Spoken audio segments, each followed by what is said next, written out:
Oui, Monsieur Bougadia, on va passer à un autre volet. On va parler un peu économie et les réalités, bien sûr, du Congo. Vous savez très bien comment on parle de la crise économique et financière au Congo-Brazzaville. Un contrat, voilà, entre Olympique Lyonnais et le gouvernement congolais venait d'être signé. L'affaire a rebondi finalement. On peut lire sur les colonnes de Mediapart pour renflouer ses caisses.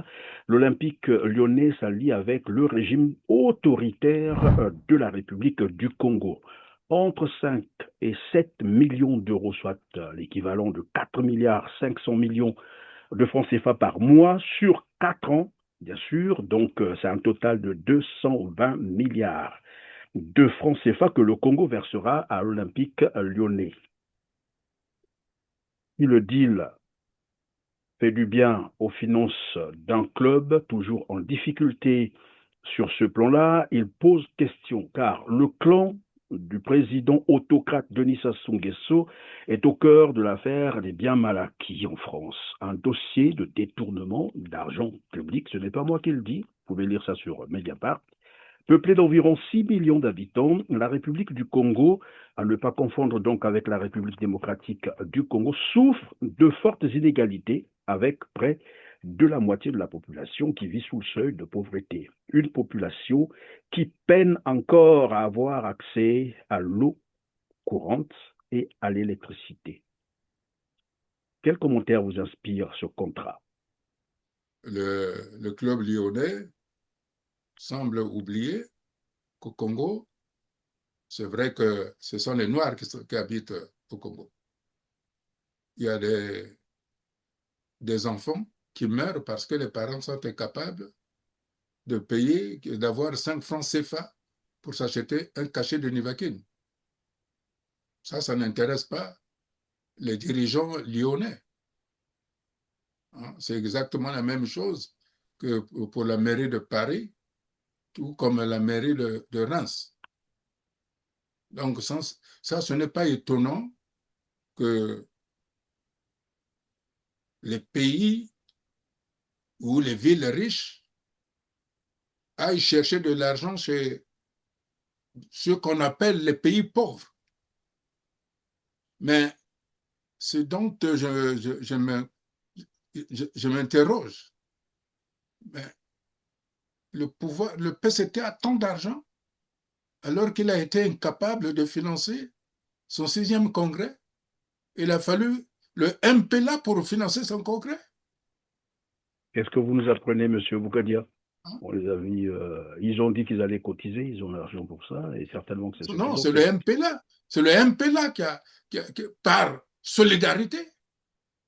Et vous aurez constaté que le gouvernement de l'Angola et le MPLA n'ont pas, malgré l'invitation, ils ont décliné l'invitation. Bien que le MPLA ait aidé le parti frère, le PCT, à organiser ce 6e congrès. D'ailleurs, nous pouvons dire que c'est un fiasco. Donc, il y a des choses que je ne comprends pas. Ils disent qu'ils n'ont pas d'argent, mais ils vont quand même financer un club français pour la somme que vous avez dite. Combien déjà? 220 milliards de francs CFA sur 4 ans. Voilà. Mais ils sont incapables de financer leur propre congrès. Est-ce qu'ils Et font pas, ils font pas exprès parce qu'on sait bien que parmi eux, il y a des dignitaires qui ont planqué près de 5 500 milliards de francs CFA dans les paradis fiscaux.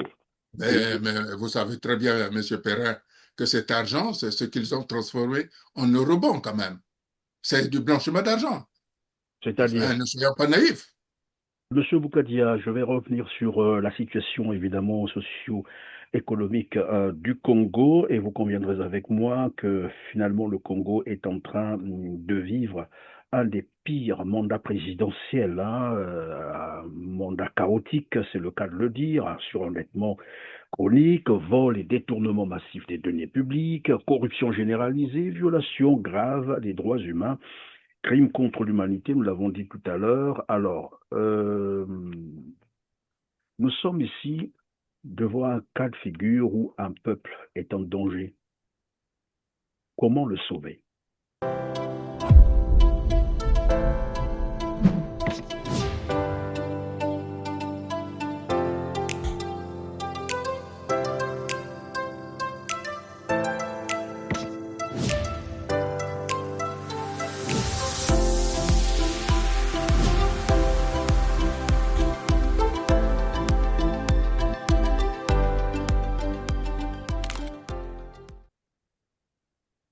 Ravi de vous retrouver, mesdames, messieurs, pour ce numéro Droit de savoir. Nous aborderons les concepts paix et stabilité imposés par la force et les armes, à l'image d'une mafia qui réduit les peuples au silence par la terreur. Paix et stabilité, dites-vous, que penser donc de tous ces fonctionnaires municipaux, universitaires, enseignants, personnels hospitaliers, du ministère de l'Agriculture, du CFCO, j'en passe, qui pour certains attendent encore depuis plusieurs dizaines de mois d'arriérés de salaire impayés. Que dire des retraités qui accumulent 50 mois d'arriérés de pension impayés, paix et stabilité vraiment? Que dire donc des 4 500 000 Congolais, soit plus de 70% de la population congolaise privée d'accès aux soins médicaux à cause des grèves à répétition des agents de santé? Que dire des étudiants congolais dont la bourse est presque suspendue depuis des années et de ceux qui étudient à l'étranger, laissés à leur triste sort? L'année 2025 tend vers sa fin. Il ne restera plus que 2026, soit une année pour que le gouvernement mette en musique son programme dédié à la jeunesse. Pendant ce temps, les opportunités d'emploi, tant dans le secteur public que privé, restent une denrée insaisissable, malgré plusieurs initiatives et des politiques nationales initiées par le gouvernement visant à lutter contre le chômage et la pauvreté depuis 2024. Niveau licence, j'ai essayé de chercher un peu du travail, mais bon, en vain. Jusqu'alors, pas d'appel. Actuellement, je suis un électricien et je fais de la plomberie. On a bien étudié, mais jusque-là, il n'y a pas de travail. Et nous sommes presque à la porte de l'année 2026. Je loge au moins 4 enfants qui ont des bacs, ont des licences et qui vraiment n'ont rien à faire. Un pays se développe à travers la jeunesse et à travers les unités de production. Nous n'arrivons même pas à fabriquer un petit bonbon.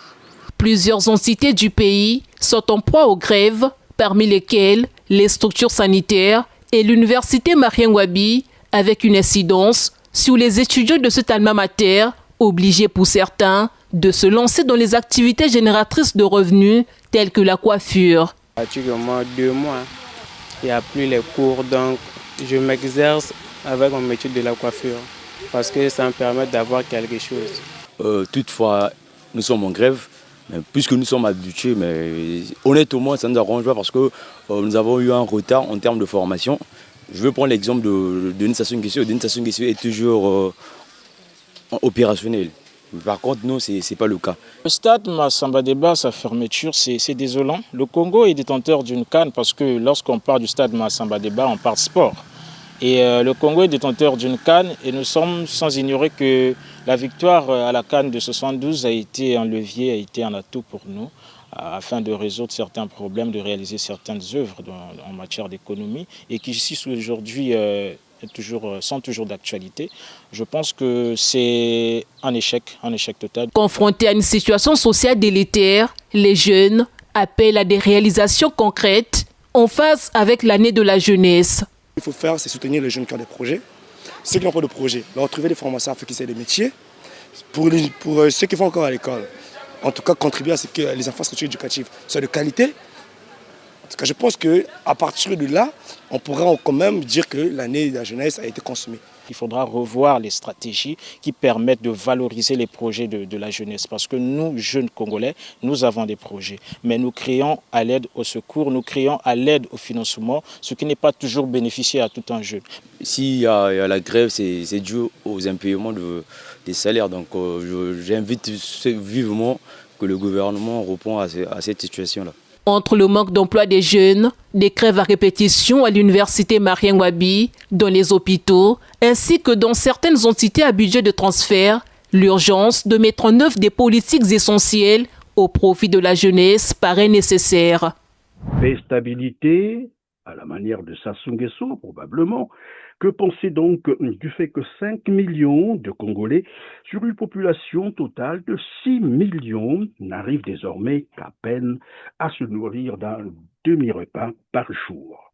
Qu'en est-il donc des populations privées d'eau potable et d'électricité fonctionnelle? Est-ce vraiment cela que vous appelez paix et stabilité, celle imposée par les armes et par la terreur. On en parle aujourd'hui avec Modeste Boukadia, président du Cercle des démocrates et républicains du Congo, le CDRC. Bonjour, Monsieur Boukadia, encore un plaisir de vous retrouver sur R7. Bonjour, Monsieur Perrin, c'est une joie, malgré la trêve des confiseurs, c'est une joie de vous retrouver. Parce que en cette période des fêtes de Noël et de fin d'année, où nous devons présenter les vœux les meilleurs, c'est une joie de le faire avec vous, Monsieur Perrin.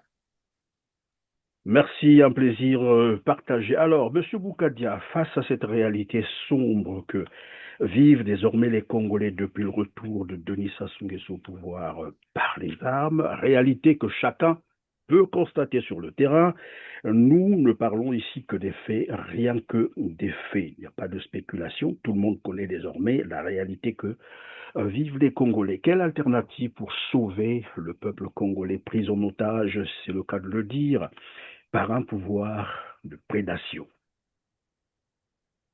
Écoutez, j'ai entendu la déclaration liminaire que vous avez faite, et notamment de ceux qui m'envoient des messages disant que Denis Sassou Nguesso est un homme de paix, un homme de stabilité, un homme de consensus.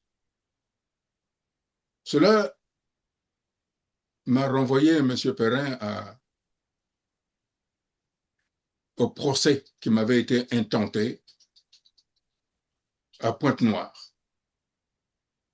au cours duquel le président du tribunal m'avait posé la question de savoir si je croyais en la paix.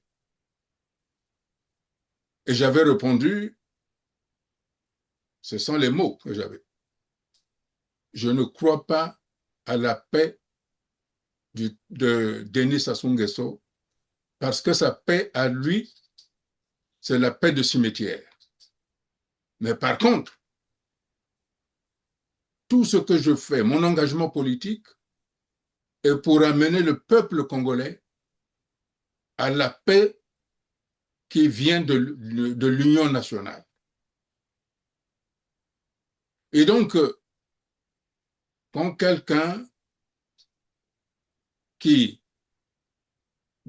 dans tous ses discours, depuis qu'il existe, met en avant la paix, alors que ce pays n'est pas en paix, parce qu'avoir la paix, c'est avoir la régularité des salaires.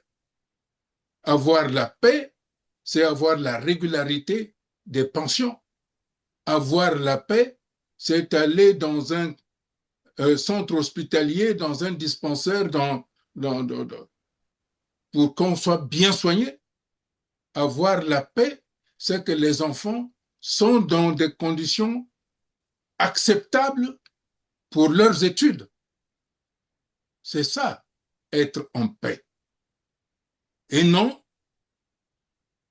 être devant des élèves du lycée de la Liberté, se vanter que ce que nous avons fait est une réussite, le fait d'avoir assassiné des peuples entiers devant les élèves qui ont donc cru comprendre que lorsqu'on assassine, c'est une réussite. Et donc aujourd'hui, ces enfants-là, dans leur conscience, dans leur subconscient, ils savent que tuer, c'est normal, c'est une réussite, c'est ça la paix. C'est pour ça que je dis,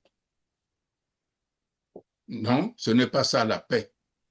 Et c'est pour ça que je redis encore que quelqu'un qui se prétend être président de la République ne peut pas parler ainsi. Quelqu'un qui se dit franc-maçon ne peut pas parler de paix tout en ordonnant des exécutions sommaires et en laissant les corps traîner. Ça, ce n'est pas la paix. Donc, sa conception de la paix, veut dire la violence, c'est ça la paix. Voilà, M. Perrin. Voilà, ce donc que je peux vous la répondre. violence, comme on disait tout à l'heure, une paix imposée par les armes, et évidemment, c'est ce que les Congolais sont en train de vivre.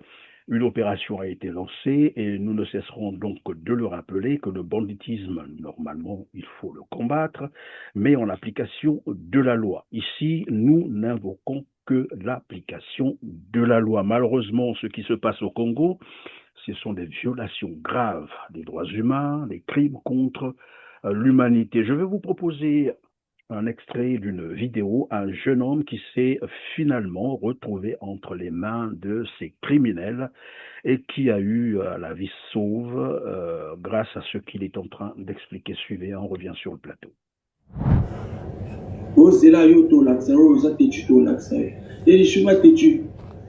Faites ce que vous avez commencé. Nous sommes arrivés à Moulindi, ils nous ont ligotés et fermés et les mains derrière.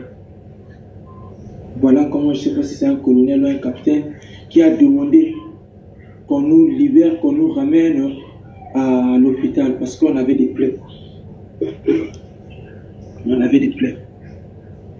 On avait des plaies. Voilà comment nous sommes repartis à l'hôpital. Mais il y avait un monsieur de la DGSP qui était là. Lui, c'est un militaire, pas les autres. Il a dit aux autres, comme Bogo Beta, un chef du quartier, Bomoni drapeau connaissez la nation, comme Bogo Beta, et vous tapez un petit de 14 ans comme ça, c'est un petit encore parce qu'il est gros comme ça. Vous le tapez. Voilà comment hier, on a fini de nous soutirer jusqu'à 2 heures. Et il y avait un lieutenant là-bas en civil, leur juriste, on dirait, très sympa, qui nous a demandé de rentrer à la maison. Qui a demandé à papa s'il était mécontent de l'acte, il pouvait porter plainte. Mais on va porter plainte contre qui? Contre qui? Nous, on est étrangers dans notre propre pays. On n'a pas ce droit-là. On n'a pas ce droit-là. Même le quartier s'est levé pour crier. Vous n'avez pas le droit de faire ça sur le chef du quartier. C'est une mission modeste. Il ne fait pas des problèmes chez les gens. Ils ont fait ce qu'il fallait faire. Regardez les impacts des chambres. Regardez les impacts des chambres. Ce qu'ils ont fait. Regardez. Bien travaillé. Regardez les impacts.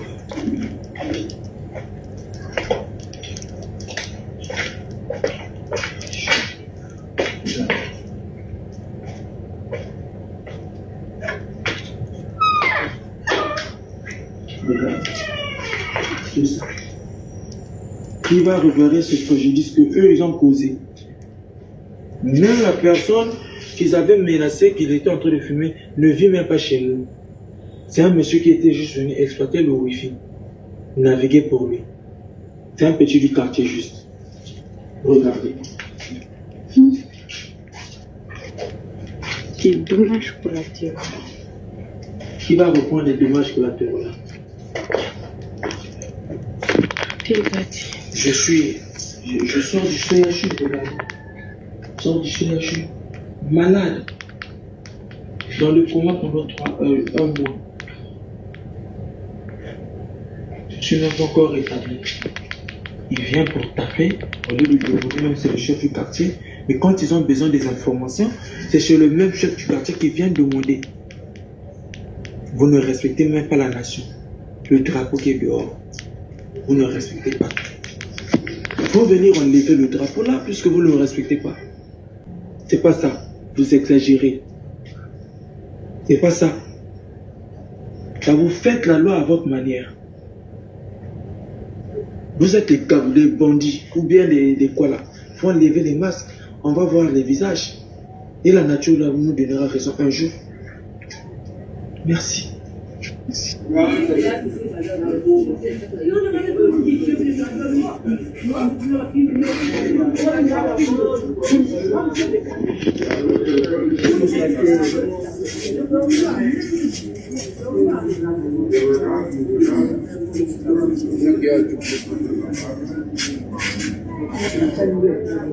Alors, Monsieur Boukadia, lorsqu'on se retrouve face à de telles situations, comme on disait tout à l'heure, une paix imposée par les armes, est-ce qu'on peut comprendre par cette opération, finalement, Denis Sassou Nguesso, conscient qu'il a échoué sur toute la ligne, je dis bien sur toute la ligne, tout le monde est d'accord de dire que rien ne va, rien ne marche au Congo. Et donc, pour s'imposer, alors, il a pensé qu'il fallait lancer une campagne de terreur pour réduire les Congolais au silence et opérer un braquage électoral. Oui, effectivement, c'est ça ce qui est incompréhensible. On entend qu'il veut aller aux élections, mais il assassine ceux qui votent. Et la méthode qu'il utilise, ce sont des méthodes des grands bandits, ce sont des méthodes d'organisations comme la mafia. Vous assassinez le membre de la famille, vous le mettez à la vue des parents, et comme ça, les gens comprennent que si vous n'obéissez pas, voilà ce qui va vous arriver. Il y a certains dirigeants dans certains pays où on a coupé la tête du dirigeant, posé au quartier et forcé les populations pour venir regarder. Et dit, vous voyez comment il est, c'est lui, non? Gare à vous si quelqu'un d'autre sort encore dit qu'il va vous défendre. Donc pour Denis Sassou Nguesso, son objectif, c'est de dire à la population que vous me votiez, que vous ne me votiez pas, moi je veux être président et celui qui va contester, voilà ce qui va lui arriver. Et c'est ça ce qui est regrettable parce que en agissant ainsi, il normalise que la mort, la violence d'État est tout à fait normale. Ça veut dire que tous nos enfants qui voient ces scènes, qui continuent, puisque ces scènes continuent, nous venons de le voir avec la vidéo, comment acceptent, intègrent plus précisément dans leur conscience que donner la mort est tout à fait naturel, puisque le président l'a ordonné. Plus personne ne peut contester que prendre la vie de quelqu'un est un acte criminel. Au Congo, ôter la vie de quelqu'un, assassiner et détruire les biens des parents de ceux qu'on a assassinés, ça fait partie de la normalité. Voilà ce que Denis Sassou Nguesso offre à l'exemple à ces jeunes. Donc, d'ici une quinzaine d'années, quand ces jeunes qui ont vu donc ces actes-là, les résultats de ces actes, et qui ont entendu Denis Sassou Nguesso leur dire que assassiner, tuer un peuple, massacrer des régions entières sont des réussites, quand ils le feront, quand ils auront des différends avec des amis, la première des choses qu'ils vont faire, c'est de l'assassiner et aller détruire la maison des parents de ce garçon-là. Et on ne pourra pas les condamner puisque l'exemple vient d'en haut. Mais Modeste Boukadia, face à de tels crimes avérés, je dis bien avérés parce que les preuves existent, qu'est-ce qui peut expliquer le silence de la communauté internationale? Nous sommes là quand même face à des assassinats crapuleux, aux yeux au-dessus de tout le monde, en public. Écoutez, la communauté internationale, je ne sais même pas si véritablement la communauté internationale existe. C'est maintenant une coquille vide.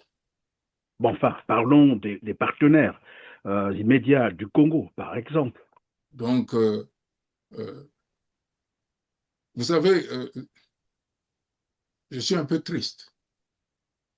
Je suis un peu triste Parce que Denis Sassou Nguesso le proclame toujours que ce qu'il fait, c'est la France qui le lui demande. Et j'ai toujours rappelé que la France serait nazie aujourd'hui si le Congo n'avait pas accepté le transfert de la capitale française à Brazzaville. Et je rappelle ensuite que le Congo est le seul pays où il y a eu des engagés volontaires pour venir se battre pour la France contre les nazis. Je dis bien des engagés, pas des appelés, pas des enrôlés. Ce sont des engagés, c'est-à-dire des individus volontairement se sont dit on va aller se battre pour la France. Et c'est la France, au dire de Sassou Nguesso, Denis Sassou Nguesso, qui lui dit de faire ça, c'est-à-dire d'assassiner les gens. Et c'est pour ça peut-être que l'ambassadeur de France se promène comme si elle n'était pas diplomate, se promène en Kayi, se promène à Dolisie en compagnie d'un ministre, comme si elle était la maîtresse de ce ministre-là, de la façon dont elle la voit. Alors, quelle aura, quelle respectabilité peut avoir encore aujourd'hui avec la France?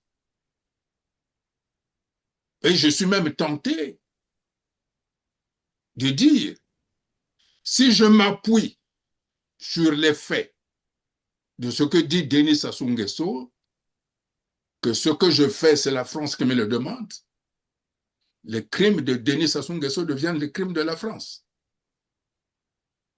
Est-ce que c'est ça ce que Denis Sassou Nguesso nous dit? Oui, bon, je vous posais cette question. Vous avez même bien fait de rappeler la présence d'un ambassadeur, en fait, de l'ambassadrice de France au Congo, Madame Claire Baudouini, à qui on a d'ailleurs adressé une lettre ouverte. Elle est en train de vivre cela puisqu'elle est au Congo. Et très curieusement, au niveau de la France, même les médias n'en parlent pas. C'est toujours un blackout médiatique, comme ça s'est passé d'ailleurs lors des événements que Denis Sassou Nguesso a avoués dans le pool. On n'avait pas vu ces médias, quelques-uns, mais c'était là encore quelques brèves, s'il faut appeler ça comme ça. La presse française est absente sur ce sujet, curieusement, où on est en train de tuer les gens à bout portant, en public. Les gens n'en parlent pas. Et quand ça se passe dans les pays voilà, où la sauvagerie est au pouvoir, on entend bien ces médias en parler. Mais qu'est-ce qui peut expliquer que ce qui se passe au Congo, tout le monde est en train de le voir, personne n'en parle. Le Congo a quand même une constitution, le Congo a aboli, a ratifié la convention sur l'abolition de la peine de mort, et on tue les humains sans procès. La France n'en parle pas. Je préfère dire la France parce que, évidemment, lorsqu'on parle de la presse française, après on va se dire, mais la France est au courant de ce qui se passe. Oui, mais vous savez, les mauvaises langues diront que la France survit grâce aux ressources africaines. Et là, je cite encore Denis Sassou Nguesso, qui avait dit « Prenez tout ce que vous voulez, mais payez les salaires des fonctionnaires. » Et donc, la France se dit, si on le chasse, on ne va plus prendre ce que l'on veut. Et donc, advienne la vue des Noirs. Les Noirs ne pèsent pas, ils ne font pas partie de l'humanité. Ils sont encore peut-être considérés comme des esclaves. Hein, peut-être. C'est pour ça qu'il y a ce silence. Ce sont évidemment des réflexions qui viennent. Parce que un pays comme la France qui se dit, qui a créé, qui a donné les droits de l'homme, puisse rester aussi silencieuse que cela. Évidemment, quand on observe bien, vous ne pouvez pas reprocher à quelqu'un ce que vous ne pouvez pas faire chez vous. En France, il y a une insécurité et tant que cette insécurité de la France n'est pas maîtrisée, quel conseil il peut donner? C'est ça aussi. Mais je pense que le silence de la France est dû du fait qu'il y a de gros intérêts. La France a perdu des choses que j'avais déjà soulignées auprès du président Macron à l'époque, en disant qu'il fallait que la France change sa vision sur l'Afrique. Sinon, il y aurait les pluies diluviennes. Mais la France qui a bénéficié de la politique du général de Gaulle s'est substituée finalement en quelqu'un qui s'est accaparé. On a entendu le général de Gaulle ce qu'il a fait, mais on n'a jamais entendu que le général de Gaulle s'était enrichi sur le dos de l'Afrique. Ceux qui ont suivi, ils travaillaient pour la grandeur, la présence de la France. Mais les nouveaux politiques aujourd'hui font de la politique en se servant de la France pour s'enrichir et donc du coup affaiblir la France. Parce que quand vous soutenez en permanence les dictateurs, eh bien, quand il y a des mouvements insurrectionnels qui arrivent, vous qui soutenez les dictateurs, vous partez. Donc aujourd'hui, je crois que la France n'a pas tiré les leçons et elle est partie de l'Afrique de l'Ouest. Et au Congo, la France continue cette politique-là qui est contre le peuple congolais. Ça veut dire que si jamais il y avait une insurrection populaire au Congo, c'est la France aussi qui partirait. C'est pour ça que je ne comprends pas l'attitude de l'ambassadeur de France. Je parle d'ambassadeur parce que je suis resté dans la fonction de l'ambassadeur de France qui va dans des endroits où on maltraite et elle a un sourire comme si elle trouvait ça normal. Comme si elle trouvait ça normal. Monsieur Boukadia, je vais revenir sur la situation évidemment socio-économique du Congo et vous conviendrez avec moi que finalement le Congo est en train de vivre un des pires mandats présidentiels, un mandat chaotique, c'est le cas de le dire, un surendettement chronique, vol et détournement massif des deniers publics, corruption généralisée, violation grave des droits humains, crimes contre l'humanité, nous l'avons dit tout à l'heure. Alors, nous sommes ici devant un cas de figure où un peuple est en danger. Comment le sauver? Écoutez, les solutions existent. Dans tous les pays du monde, il y a eu des crises. Il y a eu des crises, mais il y a une volonté populaire et de responsables politiques qui se déterminent. La difficulté que nous avons, que nous observons avec des hommes politiques congolais, c'est quand ils sont en France, nous sommes la main dans les mains. Mais quand ils arrivent au Congo, et quand ils partent, même sans en informer les gens, ils partent en catimini au Congo, ils arrivent à Brazzaville, ils disent « Ah non, nous on ne peut pas s'asseoir là où il y a les Boukadia.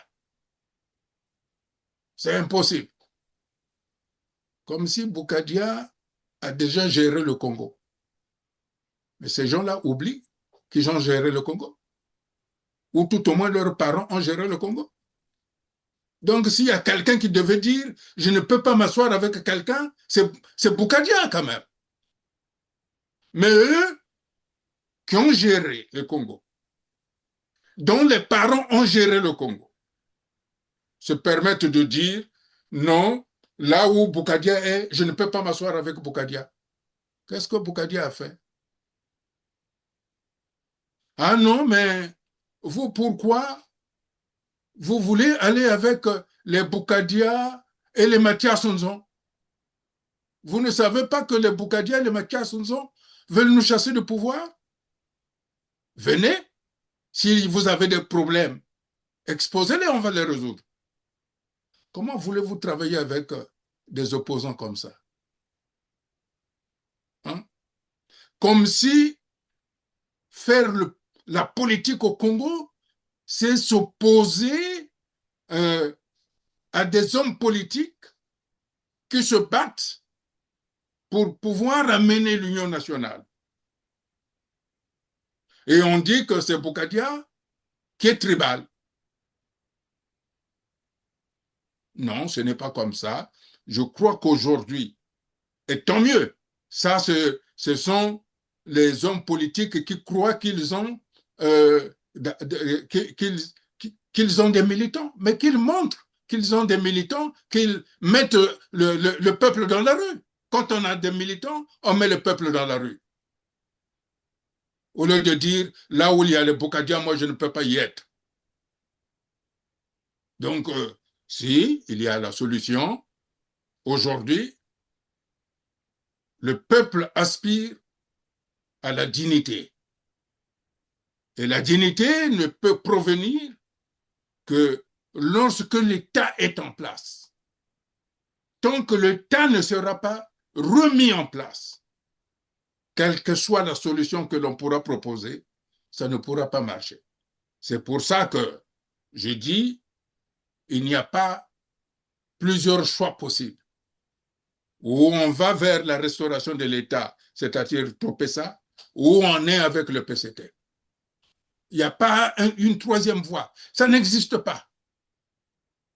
Donc, cette solution-là, je crois, le peuple l'admet. Parce qu'imaginez, M. Perrin, imaginez qu'il y a une situation difficile qui arrive.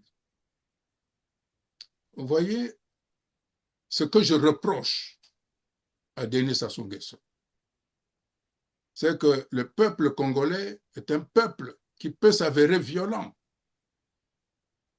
Or, lui, il a stigmatisé cette violence. Ça veut dire que s'il y a quelqu'un qui vient par une certaine, de manière difficile, si les policiers même qui ont donné des contraventions à des chauffeurs qui ont perdu leur emploi, ça se transformera en situation politique. Ça veut dire que des règlements de compte, il y en aura énormément. C'est pour ça que je dis, ça c'est l'erreur de Denis Sassou Nguesso. Quand il a fait le coup d'État, avec sa milice FDU, FDP, il aurait pu se passer de la violence politique en apaisant le pays. C'est ce que le président Chirac lui avait demandé. Apaiser le pays. Parce que finalement, puisque ce qu'on est en train de constater, c'est un peu voir Denis Sassou Nguesso faire les choses à sa tête, mais non seulement ça, depuis un certain moment, je ne sais pas si vous suivez les discours du PCT ou des partisans du PCT, il faut l'appeler ça comme ça, c'est des discours à la rigueur teintés de mépris, d'arrogance. Est-ce parce qu'ils se diraient que devant eux, il n'y a personne et personne ne va les arrêter Est-ce que vous entendez ça? Comment interpréter ça? Alors que le pays est en train de mourir, de disparaître. Ben non, du côté du PCT, c'est un langage où on vous fait croire que Ebonga, t'es comme on dit chez nous, toujours meilleur. Vous savez, c'est une erreur de penser que lorsque on montre les muscles en disant que nous avons les armes et les hommes, on est fort. Un homme fort ne le crie jamais. Un homme fort ne le crie jamais. Quand la DGSP fait ça, ce n'est pas une force qu'il montre. Elle montre l'extrême faiblesse dans laquelle il se trouve. Celui qui a la force de l'État et qui l'utilise en massacrant la population a une grande faiblesse politique. Et donc, il est obligé d'agir de cette manière. Vous comprenez? Et c'est ce qui se passe aujourd'hui. Ce n'est pas parce que les gens ne disent pas qu'ils sont incapables de le faire. Mais quand on va dans cette voie-là, vous avez vu ce que ça a donné avec Denis Sassou Nguesso. Si on utilise cette voie-là, alors on ne pourra plus parler d'union nationale au Congo. Est-ce qu'il faut terminer avec un régime par la force et arriver à l'émiettement du pays? Parce que c'est ça ce qui arriverait si on vient par cette position-là. Moi, je dis non. Je crois qu'il est mieux de trouver, d'accepter, d'aller vers la solution que je propose. Parce que, vous savez, M. Perrin, celui qui va arriver, il peut dire non, calmez-vous. Il y a les gens qui vont vous dire, nous on souffrait ici, vous étiez en Europe. Hein? Et ça va faire des massacres. Mais c'est pour ça que je tiens toujours à dire que nous devons privilégier la voie de la restauration de l'État. Parce que l'État est la garantie de la sécurité, de l'investissement, de l'apaisement du pays. En sorte de M. Boukadia, vous êtes en train de dire que finalement, Denis Sassou Nguesso a opté pour la violence, la campagne de terreur qu'il a finalement lancée. C'est une manière pour lui de dissimuler ses faiblesses, dissimuler son échec économique, voilà, financier, politique. Voilà pourquoi il a opté pour la violence, pour qu'on ne lui pose pas les questions qui fâchent en réalité.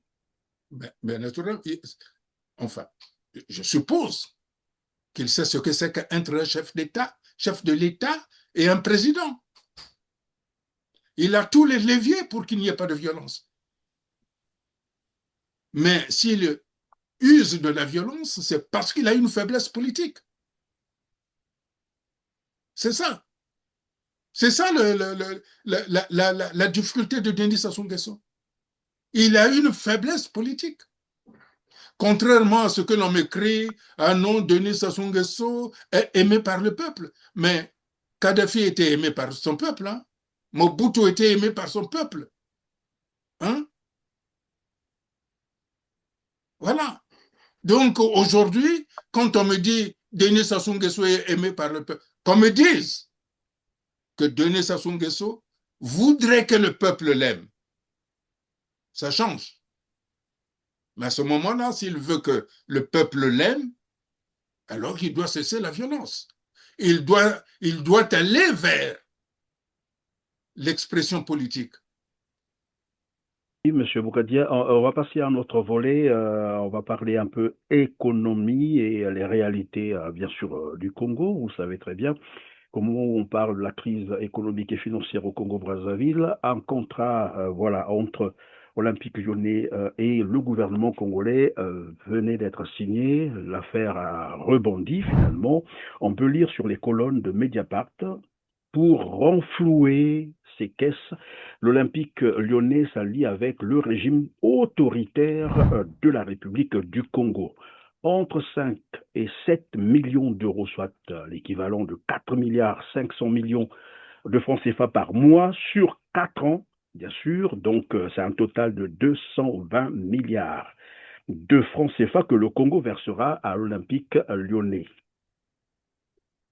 Si le deal fait du bien aux finances d'un club toujours en difficulté sur ce plan-là, il pose question, car le clan du président autocrate Denis Sassou Nguesso est au cœur de l'affaire des biens mal acquis en France. Un dossier de détournement d'argent public, ce n'est pas moi qui le dis, vous pouvez lire ça sur Mediapart. Peuplée d'environ 6 millions d'habitants, la République du Congo, à ne pas confondre donc avec la République démocratique du Congo, souffre de fortes inégalités avec près de la moitié de la population qui vit sous le seuil de pauvreté. Une population qui peine encore à avoir accès à l'eau courante et à l'électricité. Quel commentaire vous inspire ce contrat? Le club lyonnais semble oublier qu'au Congo, c'est vrai que ce sont les Noirs qui habitent au Congo. Il y a des enfants qui meurent parce que les parents sont incapables de payer, d'avoir 5 francs CFA pour s'acheter un cachet de Nivaquine. Ça n'intéresse pas les dirigeants lyonnais. C'est exactement la même chose que pour la mairie de Paris, tout comme la mairie de Reims. Donc, ça, ce n'est pas étonnant que les pays ou les villes riches aillent chercher de l'argent chez ce qu'on appelle les pays pauvres. Mais ce dont je m'interroge, le PCT a tant d'argent alors qu'il a été incapable de financer son 6e congrès. Il a fallu le MPLA pour financer son congrès. Qu'est-ce que vous nous apprenez, M. Boukadia? On les a vus, ils ont dit qu'ils allaient cotiser, ils ont l'argent pour ça, et certainement que c'est Non, c'est le MPLA. C'est le MPLA qui par solidarité. Et vous aurez constaté que le gouvernement de l'Angola et le MPLA n'ont pas, malgré l'invitation, ils ont décliné l'invitation. Bien que le MPLA ait aidé le parti frère, le PCT, à organiser ce 6e congrès. D'ailleurs, nous pouvons dire que c'est un fiasco. Donc, il y a des choses que je ne comprends pas. Ils disent qu'ils n'ont pas d'argent, mais ils vont quand même financer un club français pour la somme que vous avez dite. Combien déjà? 220 milliards de francs CFA sur 4 ans. Voilà. Mais ils sont incapables de financer leur propre congrès. Est-ce qu'ils font pas exprès, parce qu'on sait bien que parmi eux, il y a des dignitaires qui ont planqué près de 5 500 milliards de francs CFA dans les paradis fiscaux. Mais vous savez très bien, M. Perrin, que cet argent, c'est ce qu'ils ont transformé en eurobond quand même. C'est du blanchiment d'argent. C'est-à-dire? Ne soyons pas naïfs. Ne soyons pas naïfs quand même à ce point-là. Quand un ministre des Finances dit que nous allons suer sueur et sang pour les générations futures, mais ils ont quand même de l'argent à dépenser ailleurs. Ça veut dire que l'argent les eurobonds qu'ils lancent, c'est leur propre argent qu'ils transforment pour qu'il rentre dans le système financier. D'où les intérêts qui sont énormes. Ça, c'est un enfant de CM2 qui fait correctement les additions se rend ça quand même. Évidemment, vous pouvez avoir raison, parce que lorsqu'on regarde la notation du Congo, c'est quand même le triple C+, Et donc, c'est spéculatif, mais curieusement, dans le même temps, on nous fait comprendre que le Congo aurait regagné la confiance des institutions financières internationales. Et évidemment, ce que vous êtes en train de dire, ça commence à faire réfléchir. Comment un pays qui va s'endetter à des taux, j'allais dire, scandaleux, suicidaires, plus de 9%, euh, je ne sais pas si ça existe, mais là, ça commence à faire réfléchir. Finalement, c'est l'argent volé aux Congolais qu'on est en train de recycler, comme qui dirait. Absolument, c'est du blanchiment d'argent. Vous pourrez poser la question à M. Andeli, l'ancien ministre de l'économie et des finances, parce qu'il est au cœur quand même de tous ces montages-là. Non, M. Perrin, aujourd'hui, je crois que l'opération qu'il lance, c'est un appel au secours, d'aller aux élections, parce que un pays en faillite comme ça, pourquoi l'accompagner à approfondir le trou? C'est Oui, pour mais c'est ça la que question. La question, elle est légitime. Excusez-moi de vous interrompre comme ça, Monsieur Boukadia, c'est que là, on va vers les élections dans 3 mois.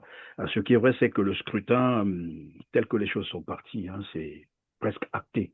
Il y aura élection présidentielle en mars 2026. Après, bon, il y a toujours des surprises, mais tel que c'est parti, il y aura élection. Et dans un contexte de crise, comme on est en train de le dire aujourd'hui, on nous a démontré, et ce n'est pas moi qui le dis, les différentes déclarations. Vous prenez Anatole Koulnemakosso, le ministre des Finances, et lui-même Denis Sassou Nguesso, ont fait croire aux Congolais qu'il n'y a plus rien dans les caisses de l'État. Or, l'organisation d'une élection présidentielle avec des fonds propres, c'est pas moins non plus de 100 milliards de francs CFA. Je me rappelle, 2021, c'était autour de 120 milliards de francs CFA.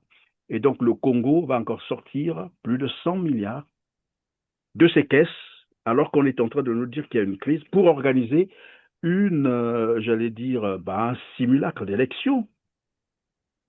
C'est quand même paradoxal. c'est pour ça que je vous dis, pour organiser le 6e congrès du PCT, parti au pouvoir depuis près de 50 ans au pouvoir. Le 6e congrès a été financé par un parti frère, par solidarité, qui est le MPLA. Vous voyez ce que je veux dire?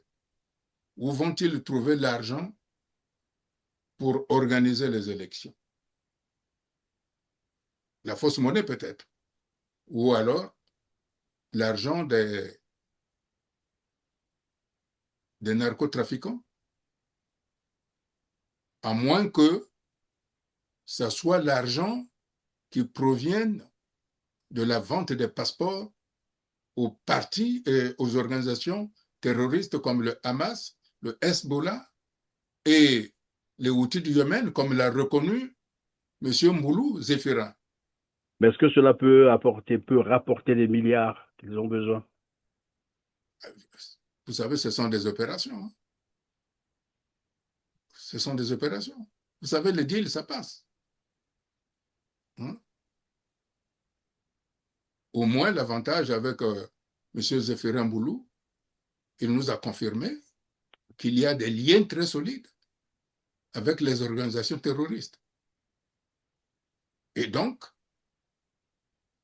ça légitime la décision du président Donald Trump d'avoir inscrit le Congo sur sa liste noire comme étant un pays à tendance terroriste, pour ne pas dire terroriste, hein, puisqu'il utilise le terrorisme d'État contre sa population.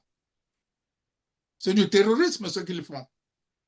Ce que fait Serge Oboa, c'est du terrorisme d'État sur sa propre population. Il ne faut pas oublier ça. Alors, si on revenait sur la crise qui sévit au Congo-Brazzaville, est-ce qu'on peut penser, parce que au vu de tout ce que vous venez d'expliquer, j'ai bien l'impression que finalement la crise dont on nous parle au Congo est une crise artificielle, c'est ça? Ça a été créé de toutes pièces? Oui, c'est une crise montée depuis le départ. Depuis le départ.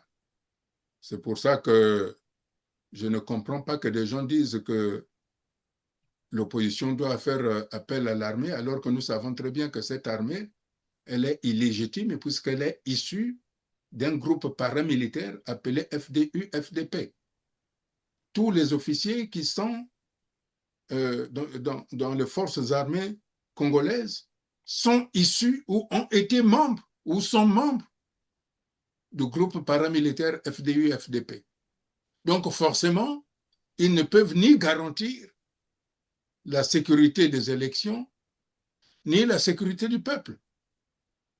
Si les forces armées congolaises étaient là pour défendre le peuple congolais, la population congolaise, elles se seraient opposées à l'action de Serge Oboa avec la DGSP. C'est pour ainsi dire que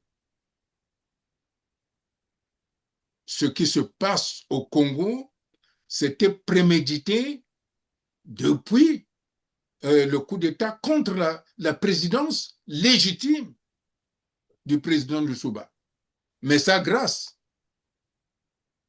au ministre que le président Lussuba lui-même avait voté, avait nommé. Parce que ce sont ces ministres-là qui l'ont trahi. Parce qu'on ne peut pas comprendre qu'un ministre de la Défense trahisse son président, quoique Denis Sassou Nguesso, il était ministre de la Défense aussi, quand il a trahi Mariam Ngouabi. Donc Tatima Biala a suivi l'école de Denis Sassou Nguesso, en trahissant le président de Souba, puisqu'il était le président il était le ministre de la Défense. Hein?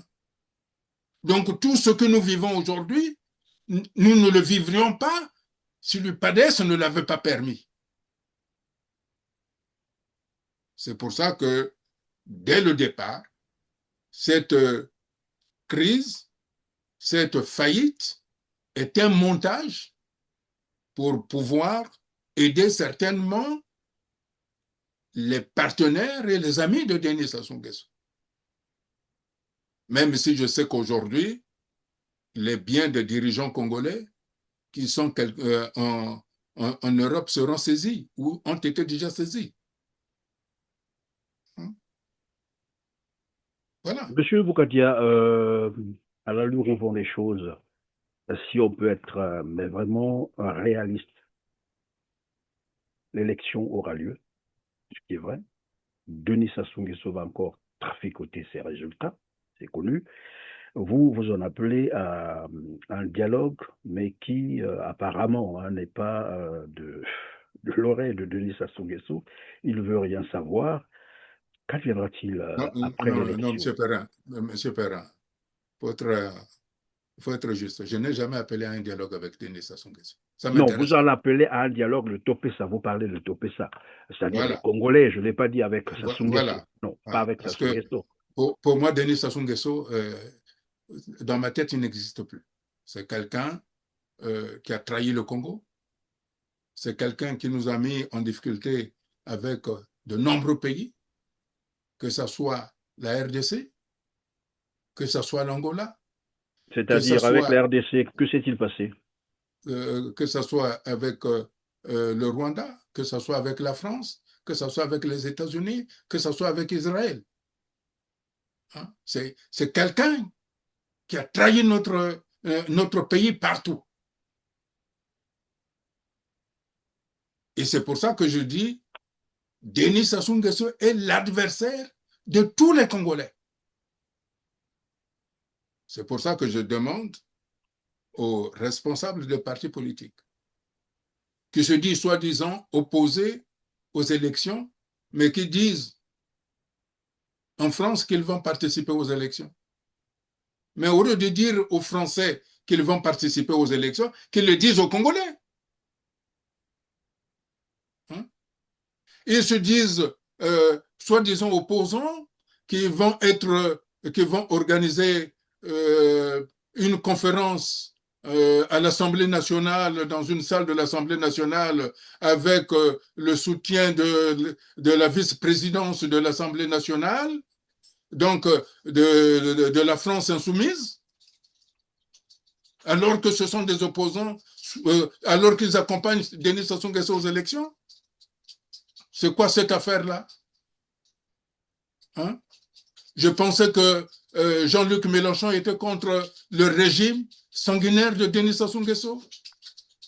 Et Jean-Luc Mélenchon autorise la vice-présidente de l'Assemblée nationale à réunir ceux qui accompagnent Denis Sassou Nguesso à l'élection présidentielle. En faisant une conférence pour les stratégies, pour évidemment aller vers l'alternance, pourquoi pas, on ne sait jamais. Pour l'instant, ce que je sais, ceux qui vont participer à cela sont en mesure d'aller aux élections, d'accompagner Denis Sassou Nguesso. Comment voulez-vous, M. Perrin? Vous et moi, nous sommes en diaspora. Vous ne votez pas. Je ne vote pas. Mais quand tu n'es pas électeur, tu ne peux pas être candidat quand même. Pourquoi en ment les gens? À moins que ces gens-là ont un mandat administratif. Parce que si vous avez une mission consulaire ou une mission d'État, de service dans un pays étranger, vous êtes dispensé de résidence au Congo et donc vous pouvez participer au vote. Mais que ces Congolais qui vivent dans les diasporas, qui disent qu'ils vont être candidats, qu'ils disent qu'ils ont des mandats de l'État congolais qui leur permettent d'être en France pour être candidats. Il ne faut pas mentir les Congolais. Oui, mais pardon, Monsieur Modeste Moukadia, est-ce que on peut penser un jour au rassemblement de tous les opposants que vous êtes finalement? Parce que le constat qu'on est en train de faire, chacun va de son chemin, voilà, vous êtes dispersés, et comme quelqu'un me disait d'ailleurs, c'est un peu ce qui tue la politique, notamment les opposants congolais, un peu les égos. Est-ce qu'il ne serait pas, je vais terminer ma question, est-ce qu'il ne serait pas souhaitable que vous fédériez finalement vos forces, quels que soient les courants, que vous fédériez vos forces pour faire face à ce régime? C'est toujours possible, oui ou non? Monsieur Perrin, vous êtes un grand journaliste, vous avez l'analyse politique, l'observation des faits. J'ai signé des lettres ouvertes, 2 lettres ouvertes, opposées. J'ai appelé les signataires de ces 2 lettres de se réunir. Il y a eu un problème. Donc, ce n'est pas à moi que vous devez poser cette question. Il faut poser des questions à ceux qui ne veulent pas, à ceux qui disent, là où il y a Boukadia, moi, je ne peux pas m'asseoir là. Demandez-leur, qu'est-ce qu'on me reproche? Qu'est-ce qu'on me reproche? Moi, j'ai tendu la main. Fort heureusement, il y a un monsieur Mathias Nzon qui a accepté, nous avons organisé un colloque à Brazzaville. Nous avons appelé des gens. Mais pendant qu'on faisait ce colloque, le PCT a tracté partout pour que ce colloque n'ait pas lieu. En dissuadant les gens, malheureusement, qui ont accepté de jouer le jeu du PCT, de ne pas être avec nous.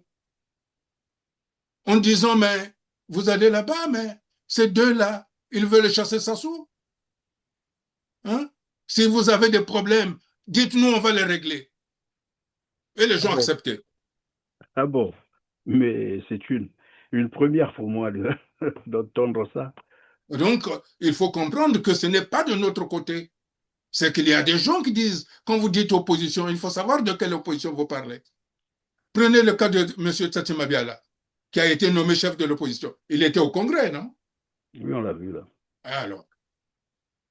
Et c'est pour ça que je dis le clan PCT. Voilà le clan PCT. C'est ceux-là. Et pendant que vous le dites, pardon, Monsieur Boukadia, on va proposer donc cet extrait de la vidéo où on est en train, ben voilà, de les présenter au congrès du PCT. Nous avons la délégation du RDPS conduite par M. Jean-Marc Tister Chikaya. Sous vos applaudissements. Nous avons la délégation du MAR conduite par M. Bouiti Viodo. Sous vos applaudissements. Nous avons la délégation de la DRD conduite par le président Elo Matson Mampouya. Sous vos applaudissements. Nous avons la délégation du PULP, conduite par M. Jean-Didas Moussodia, sous vos applaudissements. Nous avons la délégation de l'ULDH Yuki, conduite par M. Joseph Kitsadi, sous vos applaudissements. Nous avons la délégation du PSD, conduite par M. Donatien Itoua, sous vos applaudissements. Nous avons la délégation de l'UPADS, conduite par M. Pascal Tiati-Mabiala, sous vos applaudissements.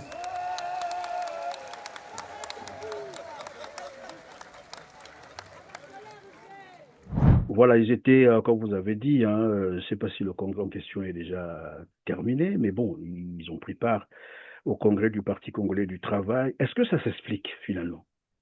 Les partis de l'opposition au congrès du parti au pouvoir. Écoutez, oui, pourquoi pas? Pourquoi pas? Ça vous fait rire. Ça fait rire, ça veut dire qu'il y a autre chose.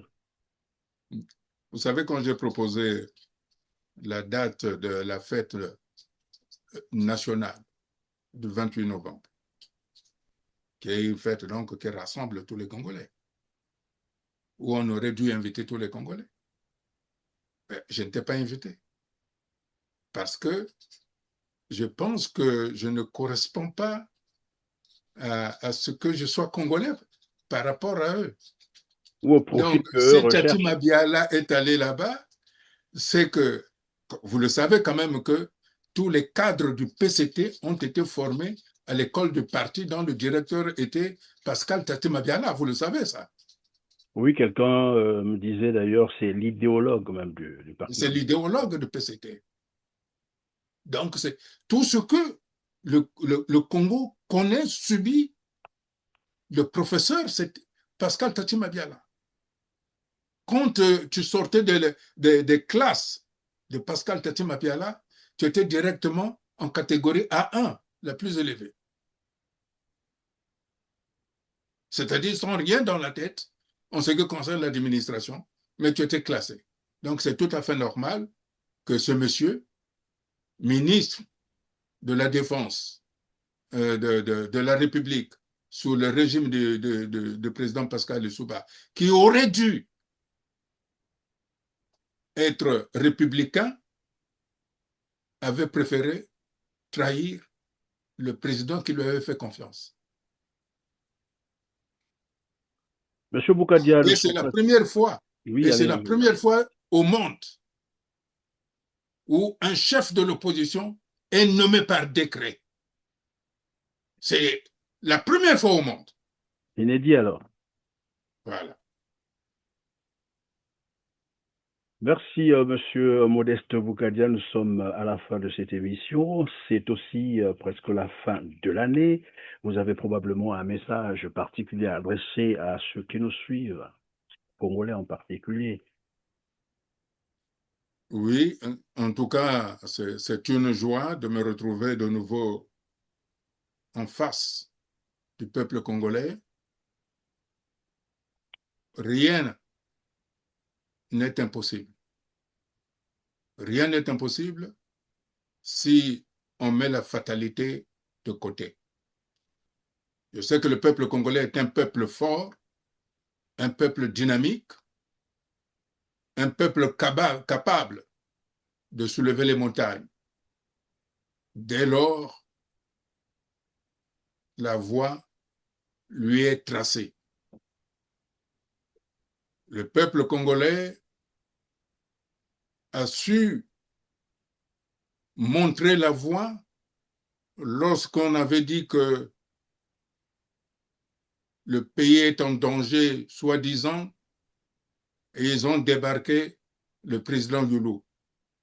C'est ce même peuple aujourd'hui qui est en train de subir la pire des dictatures que le Congo ait connue.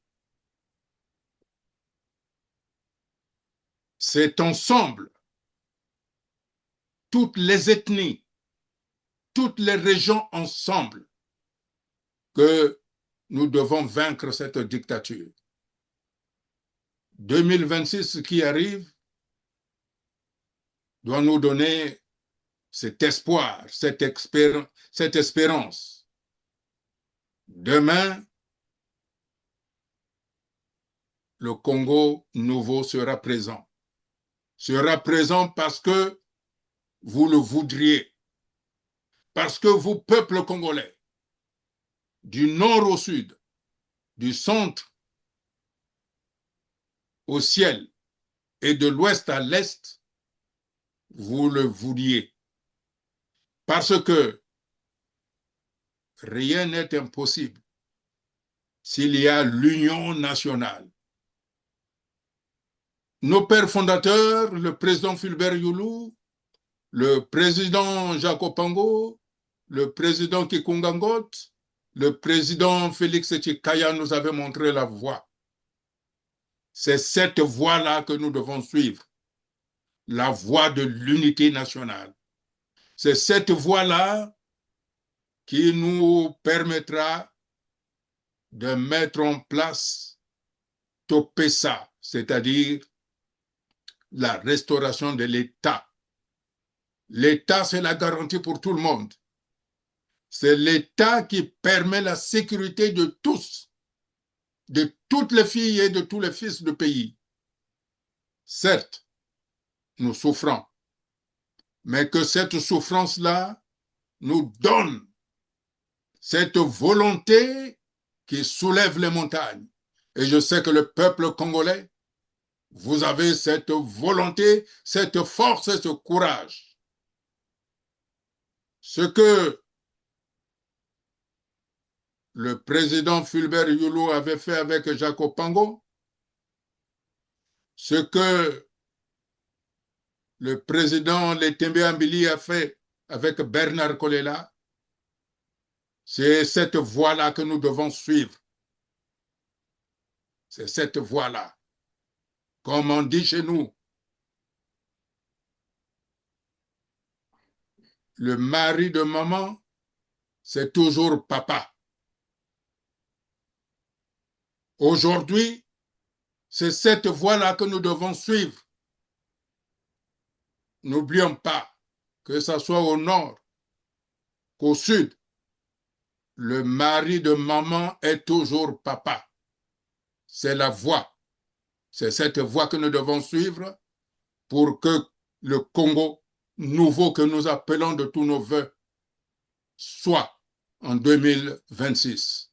Ce n'est pas une prédication, ce n'est pas une promesse, mais c'est une réalité qu'ensemble nous devons mettre en place pour que demain, tous les enfants de la République aient le même rire, aient le même sourire, aient les mêmes conditions pour mettre en place les écoles, les hôpitaux, les routes, pour que au nord, au sud, les gens se croisent, pour qu'ils ne disent plus « je suis Larry, je suis Teke, je suis Mboshi, je suis Kouyou, je suis Nzambi, mais qu'ils disent je suis Congolais et fier d'être ce que je suis. Bonne fête de fin d'année et surtout que 2026 soit notre année de mise en place de l'Union nationale par Topessa. Je vous remercie. Et merci beaucoup, M. Perrin. Merci, Modeste Boukadia. Merci beaucoup. Je rappelle que vous êtes président du Cercle des démocrates et républicains du Congo, le CDRC. Encore merci d'avoir disposé ce temps, surtout d'avoir répondu à toutes nos questions. Mesdames, Messieurs, c'est la fin de cette émission. Merci de nous avoir suivis. Comme d'habitude, les petits gestes que je ne cesserai de vous rappeler, c'est de cliquer sur le petit pouce en l'air juste en bas de la vidéo, partagez, et dites-nous en commentaire vos avis, ce que vous pensez des sujets que nous avons abordés avec M. Modeste Boukadia. Sur ce, on se dit au revoir et à très bientôt. Merci.